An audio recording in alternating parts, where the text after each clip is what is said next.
कुंभ राशी 10, 11, 12, 13 मार्च नंतर सावध राहा. या एका व्यक्तीपासून 3 हात लांबच राहा. नमस्कार मित्रांनो, श्री स्वामी समर्थ.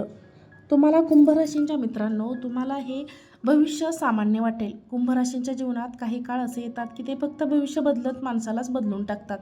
10 मार्च नंतर सुरू होणारा हा काळ असाच आहे. या काळात बरोबर पाहता सामान्य वाटेल, पण आतून तोच तुमचं आयुष्य पूर्णपणे वेगळ्या दिशेने नेणार आहे. तुम्ही खूप काही सहन केलं आहे. लोकांचा गैरसमज, भावनिक फसवणूक, मेहनत असूनही न मिळणे फक्त आता. आणि एकदा तुम्ही स्वतःलाच प्रश्न विचारला असेल की माझ्याच बाबतीत असं का होतं? पण लक्षात ठेवा, या राशींच्या वाट्याला जे कष्ट येतं ना, ते साध्या लोकांसाठी नसतं. देव ज्यात मला मोठेपणा देणार असतो त्याला जागी खोल समज देतो. हा लेख साधा भविष्यकथन नाही, तर हा एक इशारा आहे. कारण 10 मार्च नंतर तुमचं भाग्योदय हे भाग्य उघडण्यासाठी आधी एक अत्यंत महत्त्वाची गोष्ट तुमच्यासमोर येणार आहे. तुमच्या आयुष्यातील एक व्यक्तीचं खरं रूप. ही व्यक्ती शत्रू म्हणून येणार नाही की तुमच्या जवळ असेल, तुमच्या बोलण्यात सहभागी असेल, तुमच्या अडचणी ऐकत असेल, पण याच व्यक्तीमुळे तुमचा सुवर्णकाळ थांबू शकतो. जर तुम्ही वेळेत सावध झाला नाही तर माझे शब्द हलक्यात घेऊ नका, कारण हे जे आहे आज दुर्लक्ष वाटतं तेच उद्या मोठे वळण ठरू शकतं. कुंभ राशींच्या मित्रांनो, तुम्हाला काही देण्याआधी घेतलेली शेवटची परीक्षा आहे. तुम्ही या परीक्षेत उत्तीर्ण झाला तर आयुष्य कधीच पूर्वीसारखं राहणार नाही. नंबर 1, 10 मार्च नंतर या राशींच्या जीवनात अचानक बदल सुरू होतो. 10 मार्च नंतर या राशींच्या जीवनात एक बदल सुरू होतो. ते बरोबर छोटे बदल वाटतील, पण आतून ते तुमच्या नशिबाची दिशा बदलणारे असतील. अनेक महिन्यांपासून ज्या गोष्टी अडकून पडल्या होत्या, नोकरीत अडथळे, आर्थिक प्रगती थांबली होती, मानसिक गोंधळ आणि तुमच्यात तो गोंधळ न घालायला लागले होते. तुम्हाला असं वाटले की काहीतरी बदल आहे, पण नेमकं काय कळणार तुम्हाला कळतच नव्हतं. हे सर्वात मोठा संकेत आहे, कारण या काळात गुरु आणि शनीचा प्रभाव तुमच्या कर्मावर पडत आहे. जे तुम्ही मनापासून केलं आहे त्याचं फळ मिळण्याची केवळ वेळ आता जवळ आली आहे. पण लक्षात ठेवा, जसं पाणी खोल असेल तसं त्यात हालचाल दिसत नाही, तसं तुमच्या आयुष्यातील बदलही आतून सुरू होतील. पण बाहेर सगळं शांत दिसेल, पण आतून नियती तुमच्यासाठी नवीन रस्ता तयार करत आहे. नंबर 2 आहे कुंभ राशींची व्यक्ती. या व्यक्तीला ओळखणं खूप कठीण का आहे आणि धोका नेमका कुठे आहे? ही व्यक्ती कधीच उघडपणे तुमचं नुकसान करणार नाही. ती तुमच्या अगदी जवळच असते. तुमचं दुःख ऐकून घेणारी, तुमच्यासाठी चिंता दाखवणारी, पण त्याच वेळी तुमच्या निर्णयावर प्रश्नचिन्ह लावणारी ती व्यक्ती थेट विरोध करणार नाही. पण तू खूप चांगला आहेस म्हणून तुम्हाला लोक फसवतील. तुमच्यासाठी हा मार्ग कठीण आहे असे शब्द वापरून तुमच्या मनात भीती निर्माण करतील. ही भीती तुमच्यासाठी सगळ्यात मोठा अडथळा ठरेल.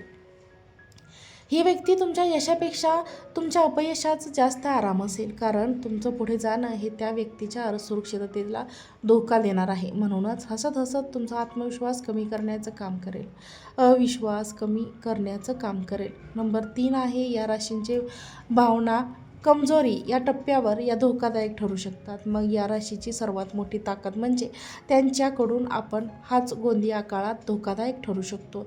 तुम्ही समोरच्या व्यक्तींच्या वेदना स्वतः न मानणं, तुम्ही कोणी अडचणी सांगितल्या तर ते स्वतःच दुःख बाजूला ठेवतात, पण 10 मार्चला तुमच्यासमोर स्वतःला बिचारे त्रासलेले दाखवतील, जेणेकरून तुमच्या समस्यांमध्ये अडकून पडाल आणि स्वतःच्या सुवर्ण संधीकडे लक्ष कराल.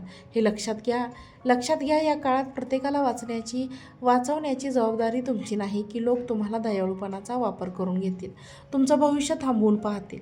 नंबर 4 आहे सुवर्णकाळ. सुरू होण्याआधी मिळणारा मानसिक धक्का आवश्यक आहे. या धक्का देवाकडून मिळणारी शिक्षा नाही, तर संरक्षण आहे, कारण चुकीच्या लोकांबरोबर योग्य वेळ येऊ दिली जात नाही. एखाद्या व्यक्तीचं खरं रूप या काळात तुमच्यासमोर येईल. ही घटना तुमच्यासाठी खूप वेदनादायक असेल. विश्वास तुटेल, मन दुखेल. कदाचित तुम्ही हा काळ शांतपणे पण सॉल्व कराल, पण या क्षणी तुमचं मन प्रगल्भ होईल. तुम्ही शिकाल की प्रत्येक गोष्ट, प्रत्येक माणूस गोड बोलणारा आपला नसतो. हा मानसिक धक्का तुमच्यासाठी आयुष्यातील शेवटचा मोठा धडा असेल. यानंतर तुमचं नशीब उघडेल, कारण तुम्ही आता चुकीच्या लोकांना ओळखायला शिकलेला असाल. नंबर 5 आहे 3 हात लांबच राहा. याचा खरा अर्थ आणि खोल अर्थ म्हणजे 3 हात लांब राहा म्हणजे नातं तोडणं नव्हे, तर स्वतःच्या संरक्षण करणे. या काळात या राशीने कोणाशीही थेट वाद घालू नये, पण अंतर्गत अंतर नक्की ठेवावे. या व्यक्तीला पुढील योजना, आर्थिक हालचाली, नवीन संधी आणि याची माहिती देऊ नका, कारण ही व्यक्ती थेट नुकसान करणार नाही, पण चुकीचा सल्ला देऊन तुमचं तुम्हाला नुकसान घडवून आणेल. म्हणूनच हेच याच काळात तुमचे सर्वात मोठे शस्त्र आहे. तुम्ही जितके शांत राहाल तितकी तुमची नियती तुमच्या बाजूने काम करेल. नंबर 6 आहे भाग्य उघडणे आणि अधिकार अधिक मिळणे. गुणसंकेत सुवर्णकाळ अचानक येत नाही, तो आधी संकेत देतो. या काळात तुम्हाला वारंवार काही गोष्टी जाणवतील. एकटं राहण्याची गरज वाटेल. जुने लोक तुमच्या जुन्या आठवणी आपोआप दूर जातील. तुमच्या मनात हातात माझ्यासाठी काही वेगळं आहे ही भावना वाढेल. हेच संकेत दुर्लक्षित करू नका. हेच देवाचे इशारे आहेत की तुमचं आयुष्य मोठ्या टप्प्यावर जाणार आहे. नंबर 7 आहे या काळात चुकीची प्रतिक्रिया दिल्यास काय धोका होऊ शकतो. जर तुम्ही भावनेच्या भरात सगळ्यांना सगळं सांगितलं तर सुवर्णकाळ लांबू शकतो. जर तुम्ही समोरच्याला खुश ठेवण्यासाठी स्वतःचा मार्ग बदलला तर संधी तुमची निसटू शकते. जर तुम्ही जुन्याच लोकांवर अंधविश्वास ठेवला तर मानसिक त्रास वाढू शकतो. भावनिक कमकुवतपणाचा हा काळ आहे. नंबर 8 आहे योग्य वागणुकीमुळे सुवर्णकाळ कायमचा कसा होईल. या काळात जर तुम्ही संयम ठेवला तर तुमचं नशीब कायमचं बदलू शकते.